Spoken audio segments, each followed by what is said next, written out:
að hlýða á erindi Dagrúnar Jónsdóttur sem flytur okkur fyrirlesturinn Kynbundið ofbeldi í íslenskum þjóðsögum. Nú stundum fyrir hádegi þá tilkynntum við að ráðstefna Þjóðarspegilsins verður haldin 30. og 31. október og við gerum ráð fyrir opnunarerindi á fimmtudeginum og venjubundna dagskrá á föstudeginum. Það verður allt kynnt nánar þegar skipulagið heldur áfram á sömu vefsíðu. Það sem ég gleymi. Dagrún, gjörðu svo vel. Takk fyrir. Heyrðu, já. Gaman að sjá okkur. Ég heiti sem sagt Dagrún Ósk Jónsdóttir, eins og Stefán sagði, og ætla að tala aðeins í dag kynbundið ofbeldi í íslenskum þjóðsögum.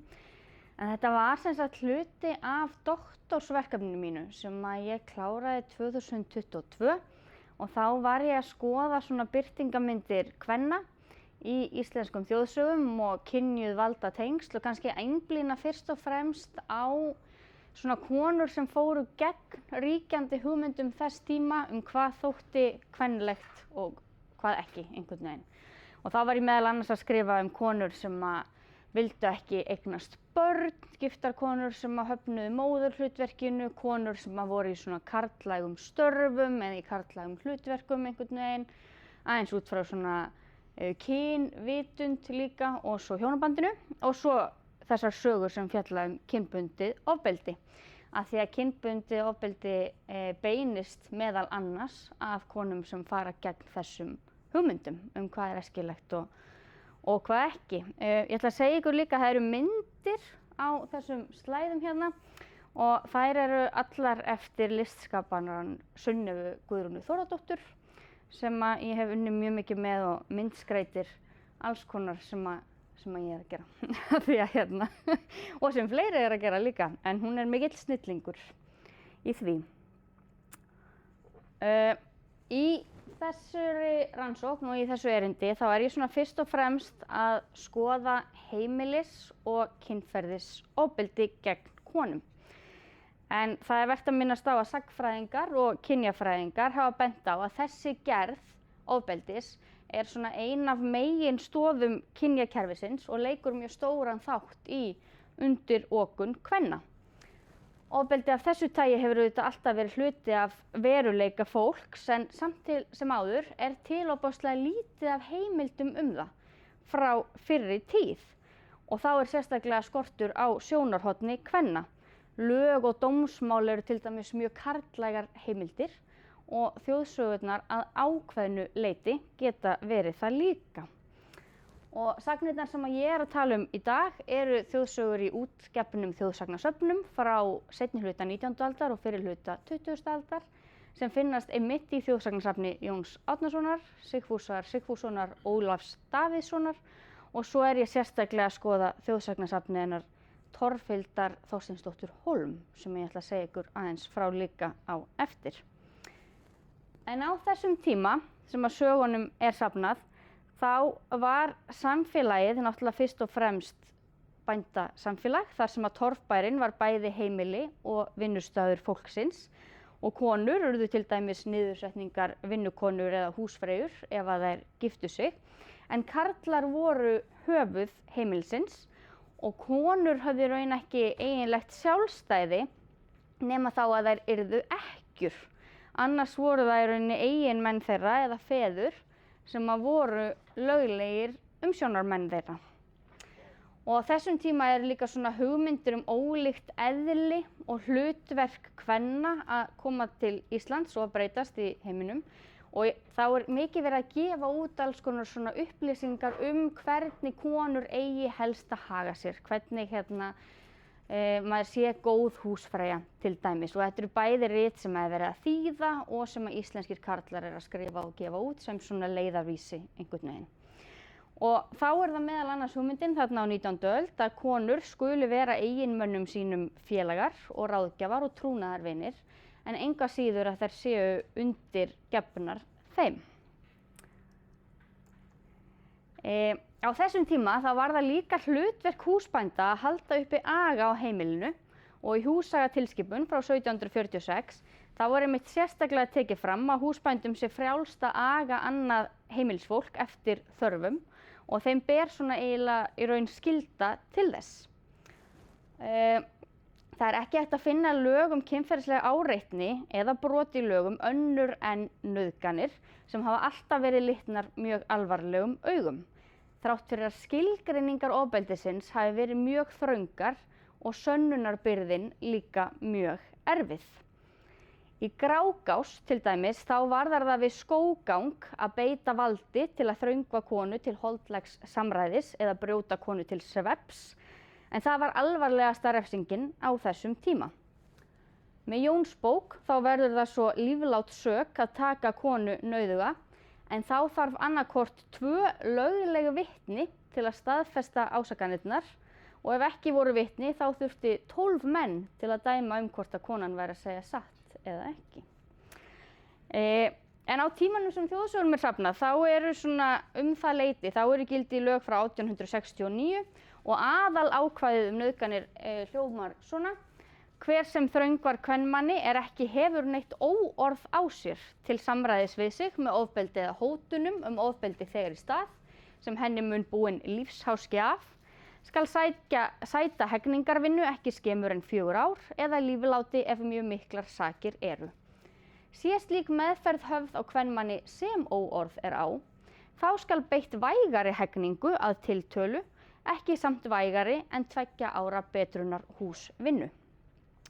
Lögunum svo breytt 1940, þá nauðgunar ákvæðið rýmkað svo að það nær til fleiri þátta, auk þess sem að þetta atriði konur sem hafa óorð á sér þá fellt út. En þegar maður að skoða lög þá mjög mikilvægt að hafa í huga að lögin voru þetta líka lengst af sett af körlum og líka að lög ein og sér þau segja okkur ekki rosa mikið hvernig framfylgd þeirra síðan í raun og veru, þá þarf að skoða það líka. Og það mjög erfitt að segja til hversu algengt kynbundið ofbeldi var vegna þess hvað það lítið til af heimildum og sérstaklega svona persónulegum heimildum kvenna, en þær skrifuðu í mun minna mæli dagbækur, ævisögur og annað slíkt. Og það líka mjög erfitt að segja til það hvort að ofbeldið hefði yfir höfuð ratað inn í slíkar persónulegar heimildir, en eins og við vitum þá fylgir því mjög oft mikil skömm sem að erfitt að brjótast undan.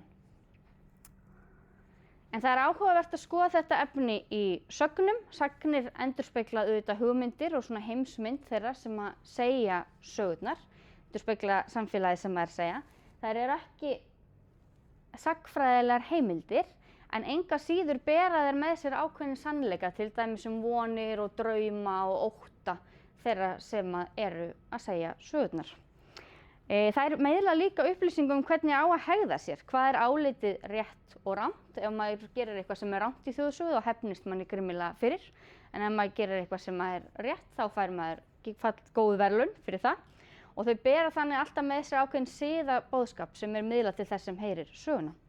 Og þar má greina félagslegt taumhald og óskrifaðar reglur hegðun og samskipti og það hægt að skoða og ólíkt eftir til dæmis kynjum og stétt og stöðu.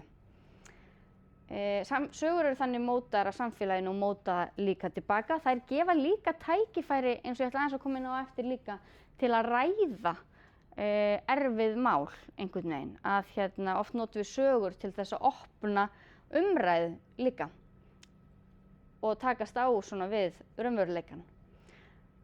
Sögurnar voru fyrst og fremst sagðar, safnað, gefnar út af körlum, en svo eigum við þjóðsagnasafn eftir hana Torfhildi Hólm sem ofboðslega áhugavert og ég með kemur reyndar ekki út fyrir en 60 árum eftir hennar dag, en hún safnaði sögum og hennar safni líka sérstakt að því leyti að hún talar við sagnafólkið hennar eru fleiri konur heldur en karlar, sem svolítið óvanlegt og það í þessu samhengi mjög áhugavert að því að hlutfallslega, þetta bara 1 bindi af vísu, eru miklu fleiri sögur heimilisofbeldi til dæmis í þjóðsagnasafni hennar Torfhildar Hólm heldur en í hinum.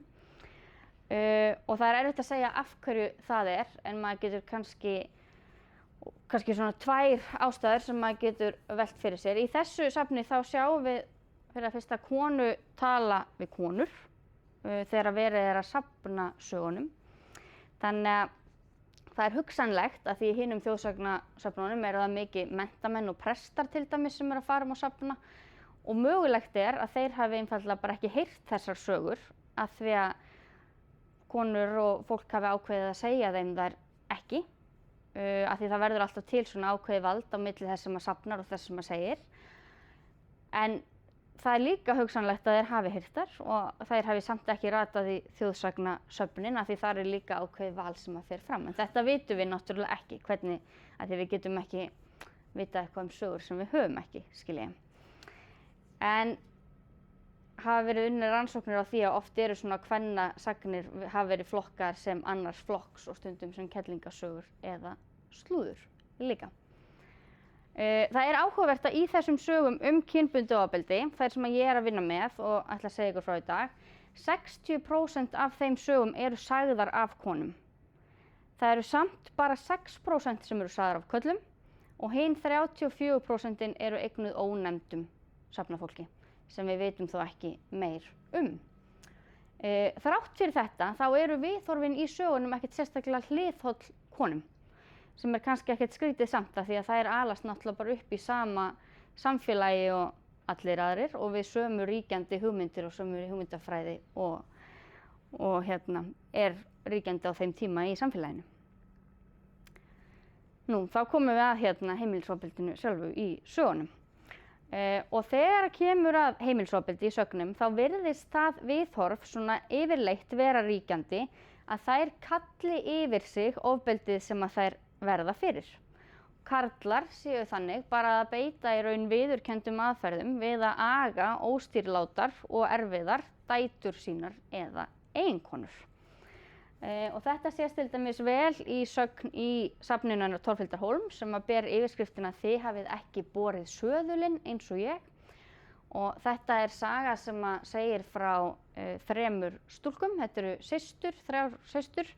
Og svo yngsta er sögð vera svo ofboðslega þrálát og þrjósk að það vilji enginn giftast henni. Það gangi bara sögur þarna sveitina hvað hún sé ferlega þrjósk og þess vegna vill enginn giftast henni. Svo eru þarna samt í sveitinni 3 bræður líka. eins og oft í svona sögnum og ævintýrum þá sem giftast 3 bræðurnir þessum 3 systum og sá yngsti bróðirinn og efnilegasti af þeim öllum, hann ákveður að hann vilji giftast þessari óstýrilátu og þrálátu konu. Og þau gifta sig, pabbi hennar gefur hennar svona ofboðslega fallegan söðul í brúðkaupsgjöf og svo eftir brúðkaupið þá eru þau að fara á hestbaki heim til þeirra nýja heimilis þegar hún og maðurinn, þegar hún fer að dragast aðeins svona aftur úr. Og hann fer til hennar og spyr hana af hverju hvað hún sé að drolla og hvað sé að gerast og hún tekur á rás á hestinum í burtu. Og hann fer náttúrulega eftir henni, nær henni og rífur hana af hestinum og ber hana svo þar sem þau eru, sem sagt leggur á hana hendur og brýtur söðulinn. Svo tekur hann hestinn og skilur hana eftir þarna. Og hún tekur söðulinn og setur hann á bakið og lappar síðan alla leiðina heim til þeirra og þegar hún kemur þangað þá kastar hann til hennar lyklunum á búrinu og svo segir sagan að þau hafi ekki talað saman allan veturinn. Það hefur bara ríkt þögn þarna á bænum. Þegar kemur síðan fyrsti vetrardagur, það er heilt ár liðið, þá fara þau og hitta hin systkinin. Þau ætla að hittast þarna öll pörin og fara heim til foreldra þeirra og þegar þangað komið þá segja hinir bræðurnir við þann yngsta að þeir hafi nú heyrt að sé einhverju erfiðleikar í hjónabandinu, hvort að það geti verið. Og hann segir við þá að það séu engir erfiðleikar í hjónabandinu og hann sé viss það að hann eigi hlýðnustu konuna af þeim öllum og þeir skulu bara veðja. Þeir skulu núna bara allir kalla á konurnar sínar og sú sem komum fyrst sé augljóslega hlýðnust. Og þeir gera þetta og þær eru þarna saman inn í eldhúsi eitthvað að brasa og leið og kallið kemur þá hlæja eldri systurnar 2 en svo yngsta kastar frá sér öllu og hleypur á stað til manns síns. Og hann náttúrulega vinnur þetta veðmál og hinnar stelpurnar spurja hana af hverju hún hafi drifið sig svona og hún svarar þeim þá því hafið ekki borið söðulinn eins og ég. Og svo endar sagan náttúrulega eins og allar þessar sögur enda samt að hún hættir að vera þrjósk og þau verða ofboðslega ástfangin og lifa hamingjusöm til æviloka, að sjálfsögðu, en ekki hvað. Og þetta náttúrulega saga sem að þekkist mjög víða heim og er náttúrulega ber mjög mikið líkindi líka við Shakespeare og Taming the Shrew eða Skessið tamið. En þetta atriði að þær kalli yfir sig ofbeldið með þessari þrjósku sinni, það birtist í fleiri sögum og í þjóðsögunum þá virðist reyndar vera svo að það versta sem að konur geti mögulega gert sé að vera mjög þrjóskar. Það sé svona þeirra helsti löstur. Svipaðar hugmyndir sjást til dæmis í sögum Stokkseyradísu sem var nú alræmd galdrakona og segir í þjóðsögunum að hún sé þekkt fyrir stórlyndi og fjandskap en eiginmaður hennar hafi alltaf verið mikill skapstillingarmaður. Og svo segir í sömu sögu frá því að þegar þau eru í brúðkaupi sínu þá tekur hann upp svona disk og kremur hann í hendina á sér og segir svona á að fara með konur sem eru baldstýrugar, sem ég veist einmitt lýsa skapstillingamönnum afskaplega vel. Og svo er önnur saga af þeim líka sem að segja frá því þegar hún neitar að hjálpa vini eiginmanns síns og hann verður svo ferlega fúll að hann ákveður fyrst að finna uppáhaldsnærfötin hennar og eyðileggja þau. Svo drepur hann uppáhaldshestin hennar og svo gerir hann það sem er kallað að rista niður úr. Þannig að hann fer með hana, lætur hana krjúpa á kné og svo sker hann eftir bakinu á henni, þannig að dreyri í á 3 stöðum og fari í gegnum fötin, sem sagt. Og svo fylgir náttúrulega sögunni að þetta hafi svínvirkað og hún hafi látið af skapofsa sínum eftir þetta. Og þetta er ekki eina þjóðsagan þar sem er talað að rista niður úr konum heldur. En það segir að þetta hafi verið aðferð sem hafi bara verið notuð á ógnarlegar skessur og sé hinn voðalegasta smán. Og þetta er heldur ekki einu sögurnar þar sem er talað að afklæða konur til að refsa þeim og niðurlægja þær á þann hátt. En í sögnum af heimilisofbeldi þá er konum líka refsað fyrir að svara fyrir sig, rífast við, neita eða gera lítið úr eiginmönnum sínum eða feðrum sem að endurspeglar hugmyndir að konur eigi náttúrulega bara að virða og hlýða körlum. Og þessar sagnir endurspeglar líka hugmyndir sem að við þekkjum ennþá í dag sem þolendaskömm eða victim blaming, þar sem að fórnarlambið er gert ábyrgt fyrir ofbeldinu sem að það verður fyrir. Og það er þar með réttlætt og svona normaliserað. Það er oft í þessum þjóðsögum sem er mjög litla samúð að finna með konunum sem verða fyrir ofbeldinu og í raun virðist hún stundum frekar liggja með mönnunum þar sem að góðir eiginleikar þeirra eru undirstrikaðir eins og í þessum tveim sem ég nefndi. Og þjóðfræðingurinn Elaine J. Lawless hefur bent á að þjóðfræðiefni allan heim, í því þá birtist konur oft sem illar eða syndugar og rekur það meðal annars til biblíusagna Adam og Evu og svo Adam og Lilith. Og þetta segir hún að hafi þau áhrif að konur sem eru beittar ofbeldi í þjóðsögum, þegar þær eru beittar ofbeldi í þjóðsögum, sé það álitið réttlætanlegt og jafnvel nauðsynlegt. Og þá sé ekki nóg með það, heldur taki konur þessar hugmyndir sem þær heyra í sögnunum og í umhverfi sínu til sín og trúa því þá jafnvel sjálfar að þær eigi skilið þær refsingu sem að vera refsað fyrir hegðun sína. Og í öllum þessum sögum þá er það svo að ofbeldið er áhrifarík leið til þess að aga konurnar. Það er eitthvað sem virkar, það er láta af hegðun sinni. Og ef við förum aðeins aftur á því af hverju konur myndu mögulega að segja svona sögur, af því að þetta er langmest konur sem að segja sögurnar, þá einmitt eins og ég sagði áðan, þá alast þær náttúrulega upp í þessu sama samfélagi. Og svo er hugsanlegt að þessar sögur hafi borið með sér einhverjar viðvaranir til annarra kvenna hvernig þær geta sjálfar forðast ofbeldi. Þær kenna náttúrulega að ef að konur eru óhlýðnar, þrjóskar eða ógna samfélagsskipaninni, eigi þær frekar á hættu á að vera þolendur ofbeldis og á sama tíma viðhalda þessar sögur þá náttúrulega þessu ríkjandi kynjakerfi. En það eru líka til sögur þar sem að samúðin liggur með konunum. Í þeim er það oft ljóst strax á titlunum til dæmis í sögunni Vondi unnustinn, Harka Magnúsar sýslumanns og sagan af Fjallamöngu og Helga illa. Og þá fjalla sögurnar hvernig konunum bjargað frá slæmri meðferð eiginmanna sinna eða feðra. En það líka ljóst á titlunum strax að þetta engir venjulegir menn, þetta eru illir og vondir menn sem að beita þessu ofbeldi og það áhugavert að í þessum 3 sögum þá eru konurnar líka allar ófrískar þegar þær verða fyrir ofbeldinu. Þannig að það virðist hafa verið litið á það á annan hátt. Í sögunni Vonda unnustan sem að Sigríður frá Vogum segir Torfhildi Hólm þá segir frá því að maður hafi ætlað að drekja ófrískri unnustu sinni en konunni svo bjargað af bónda í grændinni. Og í lok sögunar þá segir sagnakonan frá því að það kom ekki fram hvort hún hafi síðan tekið saman við unnustan aftur eftir þetta, eftir að hann reyndi að drekja henni en að minnstakosti hafi hann ekki sloppið óhengdur. Og þarna má greina svona ákveðið ósætti sagnakonunnar sem að segja frá með það að hann hafi ekki hlotið refsingu fyrir þetta brot sitt. Hann má líka finna sögur í þjóðsagnsöfnunum sem hægt að velta fyrir sér hvort að endurspegla einhverja svona drauma og vonir kvenna að sleppa úr ofbeldisfullum hjónaböndum. En dæmi það eru til dæmis útilegumannasögur, svona sérstök gerð af útilegumannasögum sem finnst í nokkrum gerðum í íslenskum þjóðsögnum.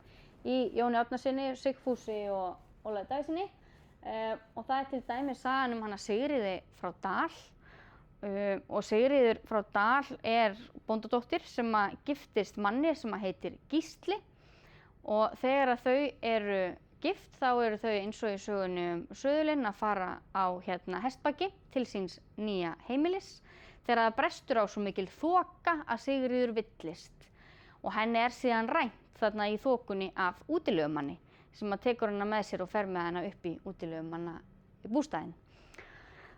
Og þegar þangað komið svona aðeins meira fjallað tilfinningar kvennanna þá Sigríður svona frekar ósátt við að hafa verið rænt, hvort sem að við trúið því ekki.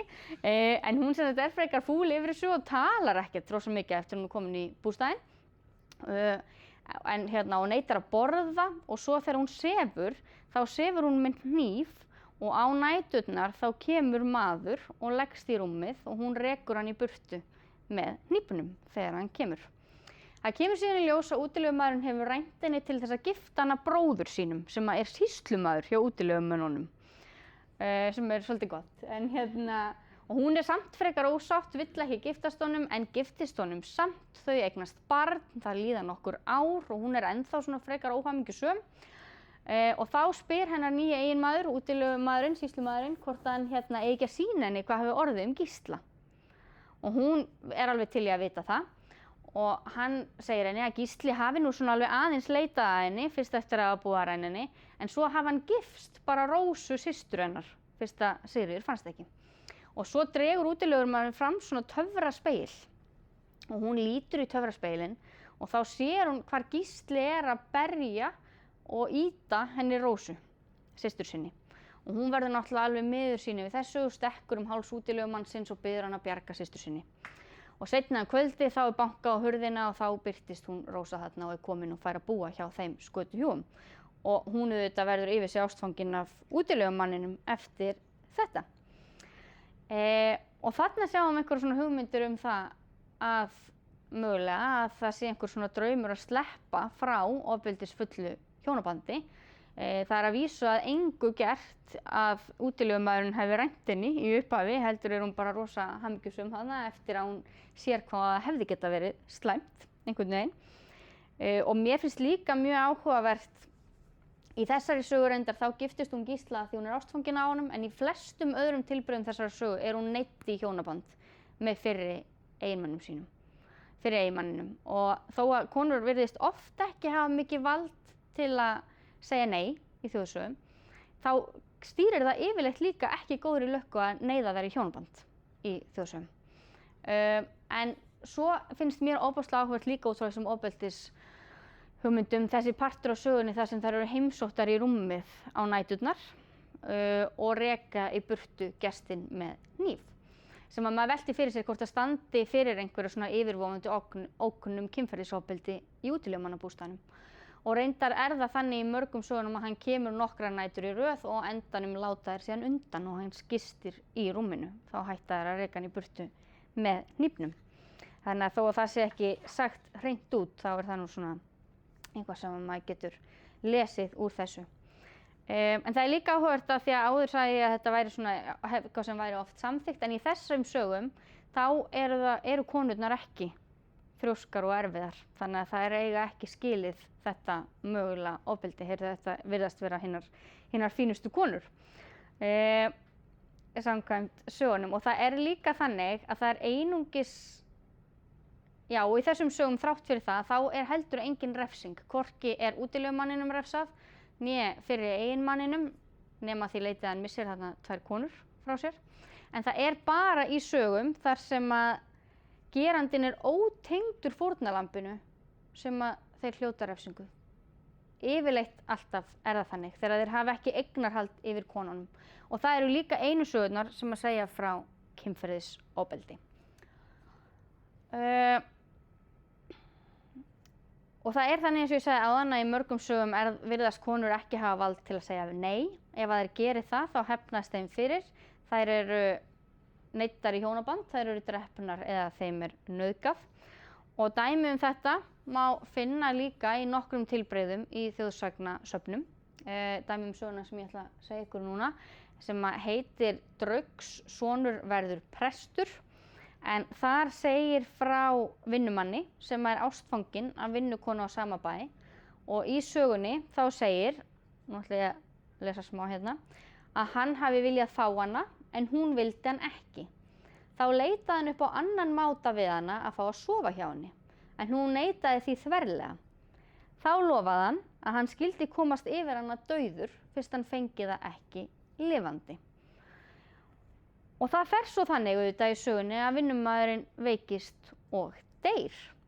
Hann stendur svo við hótanir sínar eftir að hann dauður og eina nóttina kemur hann tilbaka sem draugur og nauðgar vinnukonunni á meðan hún sefur. Hann svo á leiðinni aftur í gröfina þegar bóndi mætir honum og spyr drauginn hvort að heimsókn hans muni hafa einhverjar afleiðingar. Og draugurinn svarar að konan muni verða ófrísk og að barnið verði bæði illgjarnt og hættulegt. Og spurningin í sögunni náttúrulega mjög áhugaverð. Það ljóst að ofbeldi eitt og sér ekki endilega vandamálið, heldur hvort það verður eitthvað af því barnið sem að fæðist. Og í annarri sögn af sömu gerð þá vandamálið heiður verðandi eiginmannskonar. Þá segir draugurinn við annan vinnumann sem að rekst á hann: stúlkuna mun ekki saka og mun hún seinna verða kona þín. Það þykir mér leitt, segir vinnumaður, að taka rökin eftir draug. Svo mun verða að vera, segir draugur, og mun það ekki saka þig.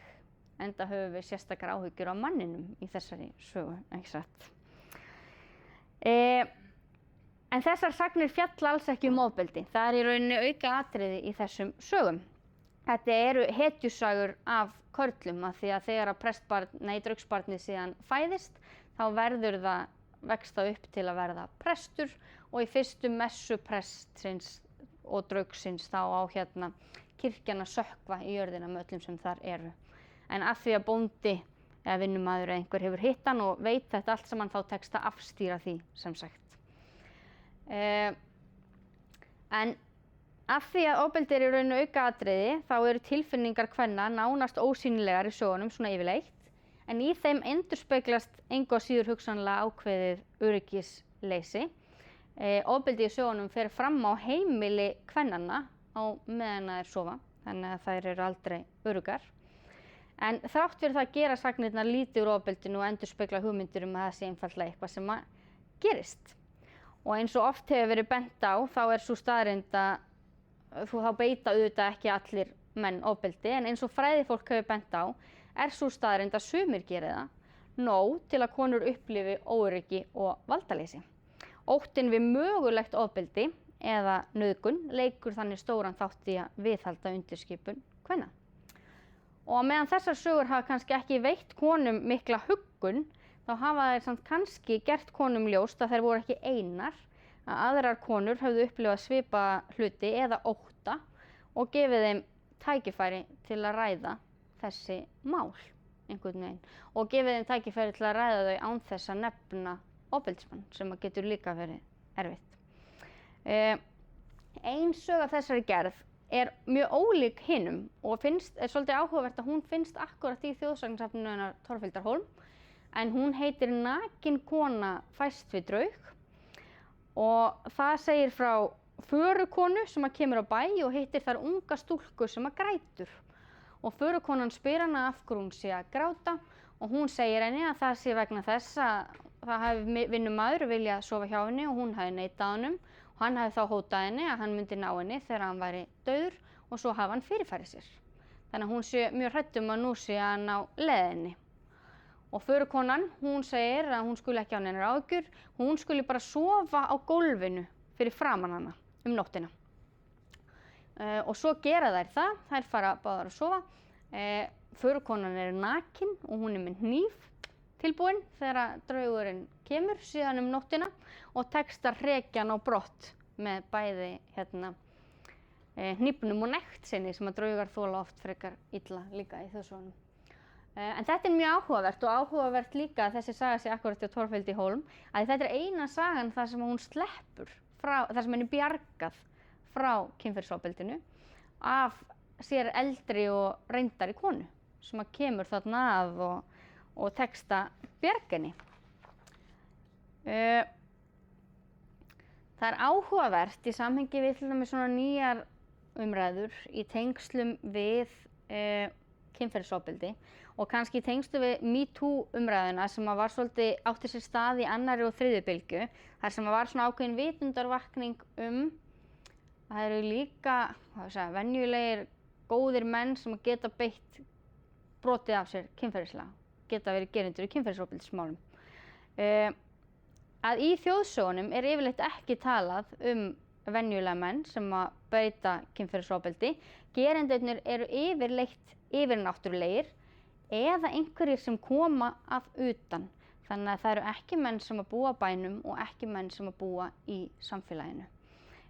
Sem við vitum náttúrulega er svona klassísk mýta kynferðisofbeldi að þetta sé einhver sem er ókunnur þegar reyndin er sú að mun oftar þekkir fólk gerandann.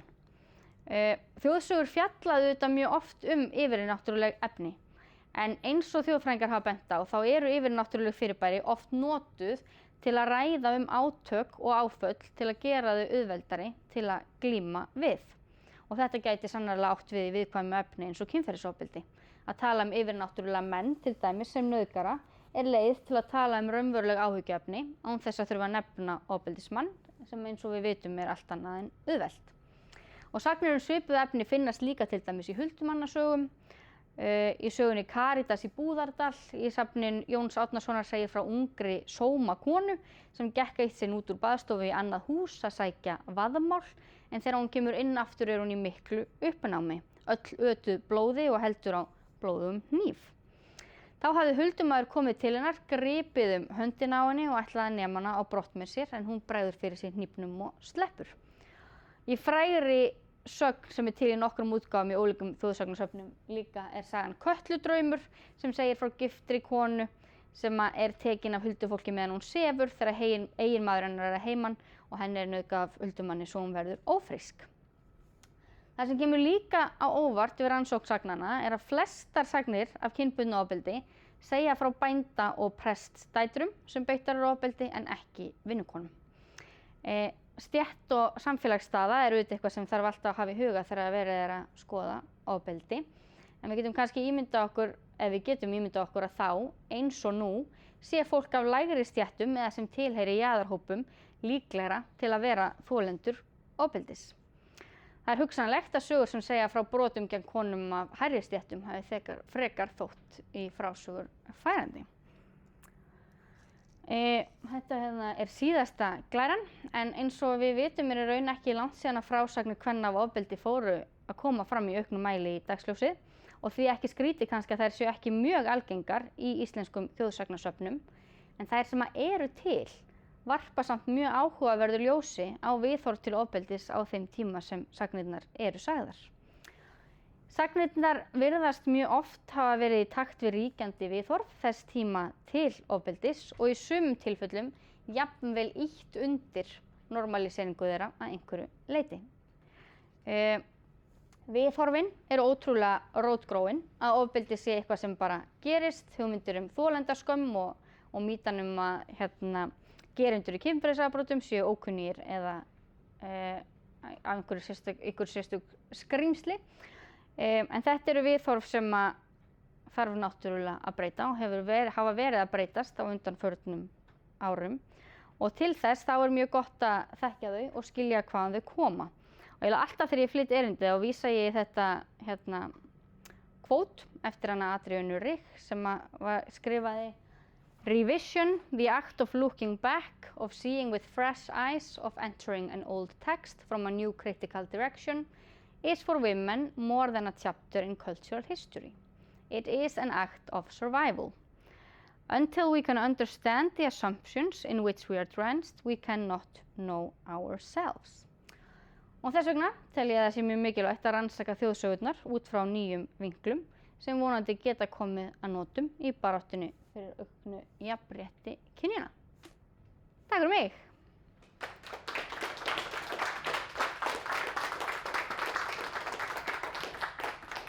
Kærar þakkir fyrir frábært erindi.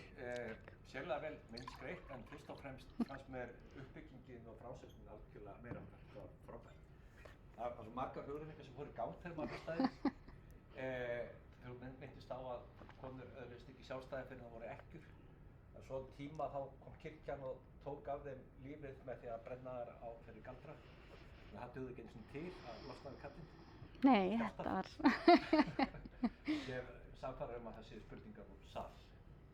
Þú ekki taka nokkuð spurningar? Jú, bara endilega ef það eitthvað.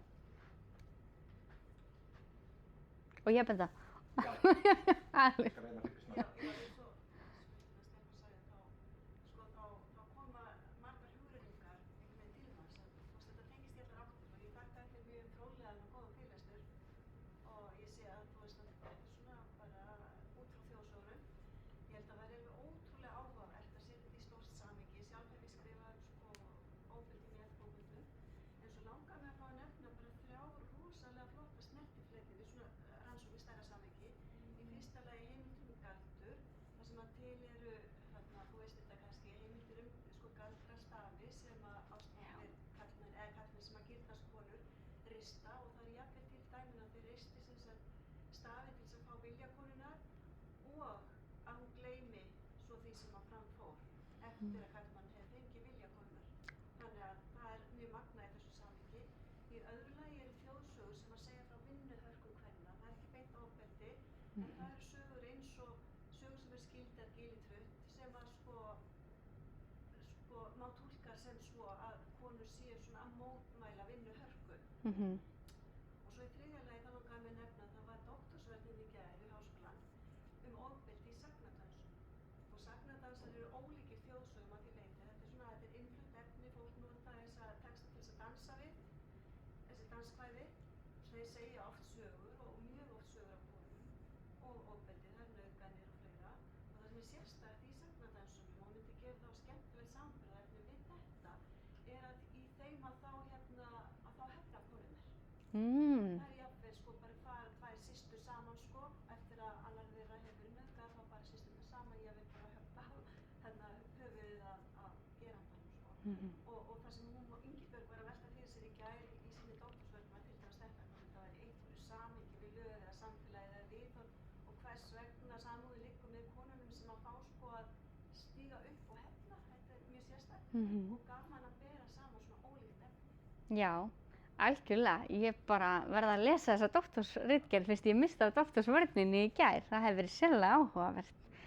En það er einmitt talað svona, og einmitt mjög margir svona snertifletir og með vinnuhörkuna og þegar ég var að byrja að rannsaka þetta þá var ég mikið að hugsa að taka líka inn svona lagalegt ofbeldi gagnvart konum þegar þær eru drepnar fyrir, eða þú veist þegar þeim er refsað fyrir, ef við tökum þetta þá var ég að hugsa að skoða til dæmis barnaútburð og allt þetta inn í því skilur. En svo varðandi að hefna, það er að því ég sagði ykkur sögurnar af konum sem er rænt af útilegumönnum. og það er mjög áhugavert, það er oft sömu sögurnar sem finnast í öllum söfnunum og svo er undantekningin frá reglunni í Þjóðskjalasafninu Torfhildar Hólm. En þar er líka svona saga, þar sem henni er rænt af útilegumanni, svo kemur reyndar einhver og bjargar henni, en hún vill ekki láta bjarga sér. Og en faðir hennar er búinn að lofa að hver sem bjargi henni fá að giftast henni, þannig að hann pínir hana, segir bara annaðhvort get ég bara drepið þig núna eða þú getur komið með mér og við getum bara gifst eins og var búið að lofa. Og þau fara tilbaka í bæinn til föðursins og svo líða nokkur ár og svo finnst maðurinn og hann er með skæri í gegnum hjartað og hún er á bak og brott, hefur tekið börnin og flúið til fjalla aftur, heldur sagna konan sem segir þessa sögu.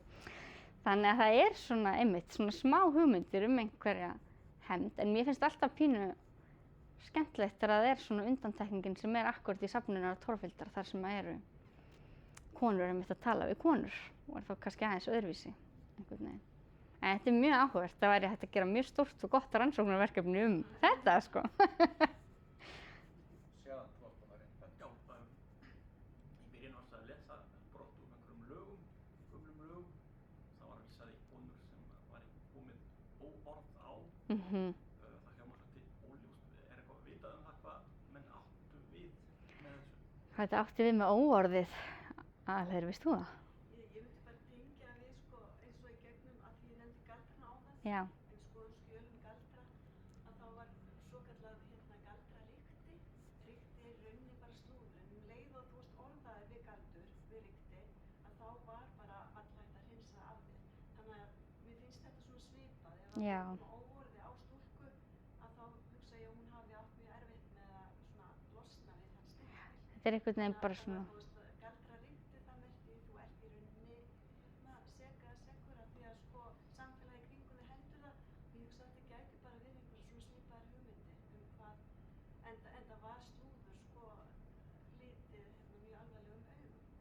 Já, þetta er náttúrulega, orðsporið var svo ofboðslega mikilvægt að maður gæti einhvern veginn haldið góðu orðspori einhvern veginn, þannig að leið og það er komið eitthvað á það, þá verður mun erfiðara og svona traustið einhvern veginn er kannski minna þótt ekki jafn já.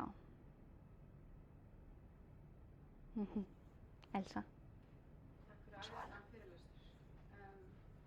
Það tengir það líka inn í samtímann, þá veitum við að stærsta ógn kvenna eru makar eða eiginmenn inn á heiminum, allt frá móti daga. Þannig að þú segir ógnin koma utan, þannig að mér langar bara svona að velta því upp hvort að það væri bara ekki frásögu færandi mögulega að kynferðisofbeldi væri einhvern partur af skyldum kvenna í hjónabandi. Já, það er náttúrulega eitthvað sem gæti alveg mjög vel verið ástæðan fyrir því að það birtist ekki í sögum kynferðisofbeldi. Og birtist náttúrulega á allt annan hátt í sögum af heimilisofbeldi af því að í þeim sögum er náttúrulega ekki endilega verið að tala heimilisofbeldi þó að það sé hugtakið sem að ég nota síðan sem er svona samtíma hugtak þegar að vera að fara tilbaka og skoða sögurnar. Heldur eru þeir eins og ég sagði áðan kannski að sinna svona sínu hlutverki að halda uppi aga þessar erfiðu og þrjósku konur sínar sem er bara svona hluti af þeirra hlutverki og birtist þar alveg ekkert endilega í þannig neikvæðu ljósi, þeim þarf ekki að refsa þeim fyrir það til dæmis. Og kannski agaleysi út á opinberum vettvangi, Já. inn á opinbera svæði. Algjörlega. En ég held að það geti alveg klárlega verið eina ástæðan fyrir því að kynferðisofbeldi birtist ekki á þeim, þú veist, að sögur af kynferðisofbeldi innan heimilisins og samfélagsins birtist ekki. Það taldist ekki með. Já. Þá kom spurning. Já, veitum við eitthvað þá mannesku sem hafa sett Torfhildi frá nöftu Borgarnesi, fyrstu draugin? Heyrðu, hún er nefnd hérna, Torfhildur nefnilega í safninu Torfhildar sem hún gerir reyndar ekki sjálf af því það er gefið út eftir að hún deyr. Í Þjóðsagnasafninu er sögunum yfirleitt raðað eftir yfirnáttúrulegum vættum sem koma fyrir í sögunum en hér er þeim raðað eftir sagnafólki. Nú man ég ekki, þessi er nú bara hérna, já, þannig að það stendur hér einhvers staðar í efnisyfirlitinu hver það var sem sagði þá sögu. En ég þekki ekki bakgrunn hennar sérstaklega, ég hef ekki skoðað sagnafólkið hennar Torfhildar neitt sérstaklega ennþá. Ég veit ekki hvort það hefur verið skoðað, hvort einhver hefur kafað onni í það. Ég er ekkert endilega viss um það. En við göngum út af því að þetta hafi verið kona. Við vitum þetta er kona, já, við vitum það. Og við erum með nafnið hennar. Ég bara man ekki alveg hver þeirra það er sem að segja hana, þannig ég er smá stund að finna það hérna. En get gert það eftir og get gefið þið nafnið, þá var þetta að skoða hana betur. En við vitum að það er kona. Og hún safnaði svolítið sögum, hún Torfhildur, hún flytur til Vesturheims og hún safnaði svolítið sögum meðal íslenskra kvenna sem voru líka nýkomnar til Vesturheims. Þannig að hennar sagn er líka svolítið sérstakt út frá því að þær eru náttúrulega komnar þangað þegar þær eru að segja þessar sögur. Og maður veit ekkert hvort það hefur haft einhver áhrif á heimsmynd þeirra til dæmis, að vera allt í einu komin einhvern annað, að þær hafi séð hlutina þá í einhverju öðru ljósi. Okkar nota stöðu minna og spyrja erfiðar háskólapólitískar spurningar. Okay. Rannsóknin alveg algjörlega mögnuð, þú gerir það mjög vel og hefur mikið gildi sjálfur sér. Þegar þú fer að tengja þetta við nútímann eins og MeToo-byltinguna, rýna í lögin, kynferðisbrotalögin sem dæmi, þá færir einhvern veginn svona aðra og sterkari gildi. Hefur þjóðfræðin átt fundið fyrir þessar kröfu að þurfa að sýna hagnýtis sitt til dæmis með þessu? Já, þjóðfræðin er náttúrulega bara svo óbúslega opið fag. Það er svo ótrúlega ólík rannsóknarsviðin innan þjóðfræðinar. Sumir eru alveg staddir í samtímanum og ég er svo oft svolítið mikið í þessu eldra efni. En ég held að sé náttúrulega alltaf bara einmitt innan háskólan svona smá krafa hagnýtingu og tengingu við það sem við erum að gera. Og mér finnst það líka persónulega hef ég óbúslega mikinn áhuga á því. Mér finnst mjög gaman að miðla rannsóknum mínum og segja fólki frá því þegar maður er búin að vera heil lengi að rannsaka eitthvað, að geta þá aðeins fengið að deila því með fólki hvað það er sem maður er að komast að. En ég sá líka að því þú nefndir tenginguna við samtímann að þetta var alveg eins líka bara þegar ég var að skoða viðhorf til dæmis kvenna sem í þjóðsögum sem kjósa eignast ekki börn, viðhorf til kvenna sem að fara í svona karllæg störf að einhverju leyti, þá rímar þetta bara óbúslega vel við mikið af þeim hugmyndum sem við erum ennþá að glíma við í dag. Við höfum ekki breyst eins mikið eins og þú heldur. Það hefur margt breyst á stuttum tíma og undanförnum árum, en því miður þá má sjá samt ennþá leifar af mörgum þessum hugmyndum í samtímanum, myndi ég segja. Ef það fleiri spurningar, ef ekki það bara gefa þetta alveg gott klart. Já. Takk fyrir algjörlega frábært erindi. Já, takk fyrir, gaman að sjá þér. Takk fyrir komuna.